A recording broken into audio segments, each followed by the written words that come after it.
This video is a sequel to another video of mine called Triads and Seventh Chords Explained, which detailed how to put together very basic chord shapes. If you don't understand what triads or seventh chords are, I'd stop this video and check out that one first, linked below. For this video, we will once again be using the C major scale as our main reference point. However, don't forget that all of these rules apply to all of the other keys in Western music too.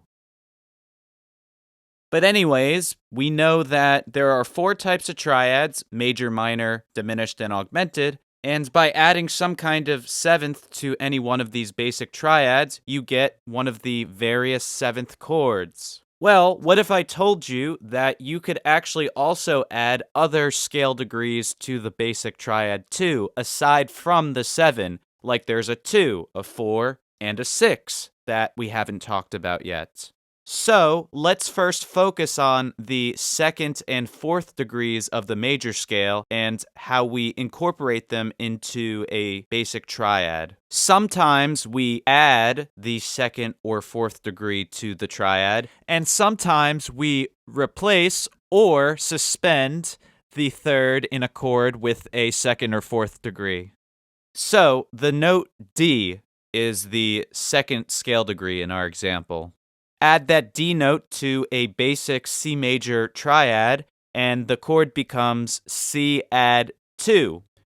This principle also applies with the 4th scale degree too. You add an F note, which is the 4th, to the basic C major triad, you get C add 4. This also applies to the other triad types too.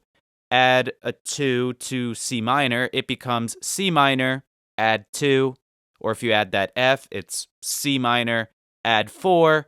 It applies to the diminished and augmented ones as well.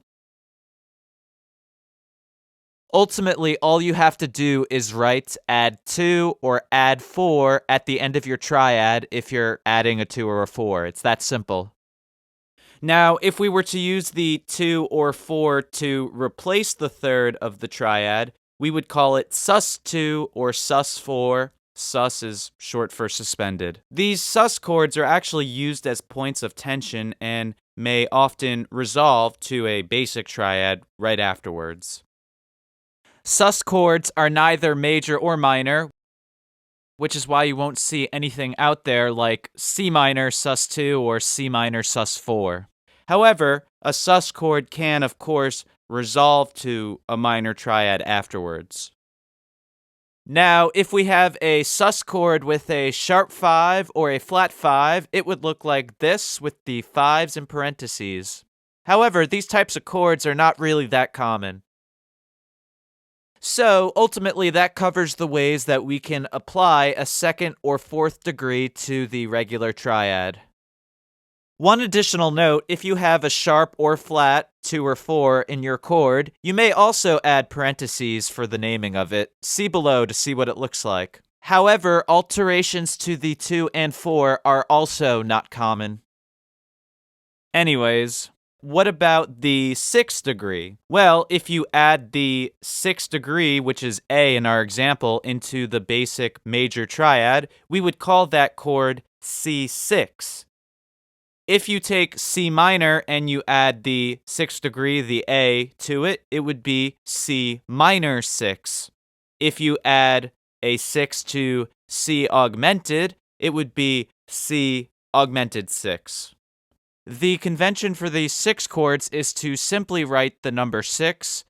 Add 6 is not common, but it is technically correct if you wanted to use it. Wait, I skipped the diminished triad. What happens if you add A to C diminished?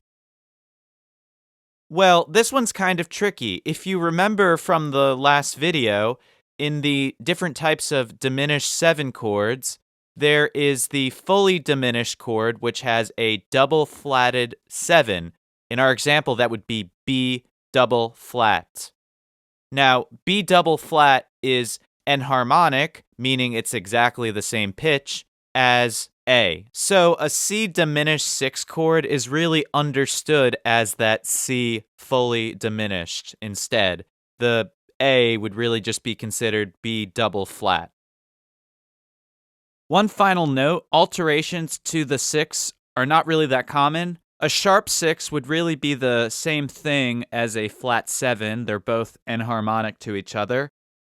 So usually musicians just interpret that type of chord as a dominant 7 chord. Meanwhile, the flat 6 note sometimes happens in conjunction with the minor triad, but another way to look at this chord is to flip the chord on its head, start on the A flat, and you get some kind of A flat major 7 chord. Ultimately, when you name a chord, just go with the option that makes the most sense to the musicians that are playing it. So that pretty much covers how to add the second, fourth, and sixth degrees into your chords. And just in case if you were curious, chords can in fact have a mix of 2s, 4s, and 6s at the same time. For instance, here is a C6 add 4 below. However, this type of chord is not common, and if it were to come up, it probably would be reinterpreted as something else. In the final video in this series, we're going to be looking at further extensions to chords. We're also going to look at what happens when you mix seventh chords with some of these 2s, 4s, and 6s, so be sure to look out for that. Anyways, thanks for watching, be sure to subscribe, and have a great rest of your day.